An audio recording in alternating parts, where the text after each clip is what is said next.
పప్పు ఆవకాయ తేడా వద్దు. బ్రాహ్మణులు అంటే భోజనం అంటారు అనేసి ఆ భోజనం మాత్రం ఎంతమందికి తెలుసు అంటే తినడం ఎలా తినాలో తెలుసా? మొహమాటం లేకుండా చూద్దాం. ముద్దపప్పు వేసుకుంటే ఆవకాయ నంచుకోవాలి.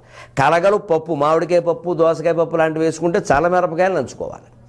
కూర వేసుకుంటే పనసపొట్టు కూర సహా, వంకాయ కూర సహా ఏదైనా సరే అందులో గుమ్మిడిగా నంచుకోవాలి.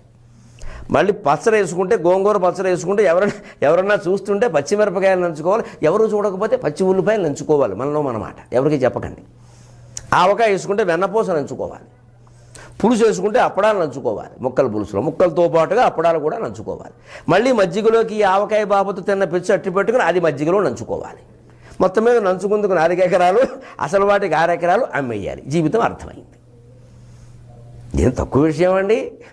తినడానికే ఇంత నైపుణ్యం ఉంటే వండడానికి ఎంత ఉంటుంది?